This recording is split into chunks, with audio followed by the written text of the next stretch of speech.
ইয়ামিন, তুই কি পাগল হয়েছিস নাকি? গরুকে আইসক্রিম খাওয়াচ্ছিস? গরুর পেট খারাপ হলে কি করবি? আর তুই গরুকে দুই পায়ে হাঁটা শেখাচ্ছিস কেন? আমার গান নাই রে, আমার গান নাই রে। হেই তাদ্দি নাদি নানা আমার টানা নানা রে, আমার গান নাই রে, আমার গান নাই রে।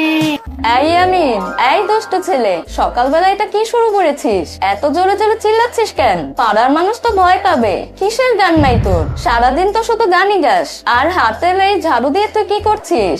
আরে আম্মু, তুমি তো কিছুই বোঝো না। এটা হলো ঈদের মোটিভেশন গান।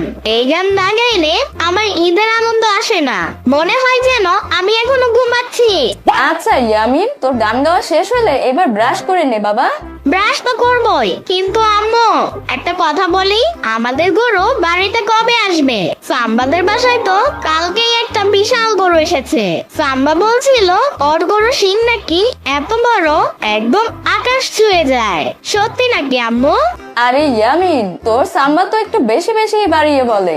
আকাশ ছোঁয়া সিং হলে তো সেই গরু মেঘের মধ্যে আটকে থাকতো।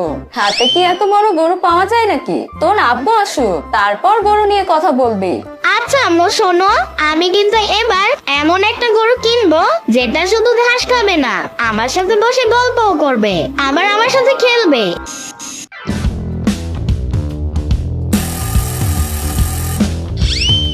মামা তুমি, ওহো মামা, তুমি একদম ঠিক সময় এসেছো। আমি তো ভেবেছিলাম এবার হাটে গিয়ে আমাকে একা একাই গরু টেনে আনতে হবে। কিরে বাইক নাই ইয়ামিন, কি খবর তোর? শোন, এবার হাটে যাব আর এমন একটা গরু আনবো যেটাকে দেখে হাটের সব মানুষ অবাক হয়ে যাবে। সবাই বলবে ইয়ামিন আর তার মামা তো সবচেয়ে সুন্দর গরু কিনছে। সত্যি মামা, সব মানুষ অবাক হবে। চলো চলো, আব্বুকে ডাকে।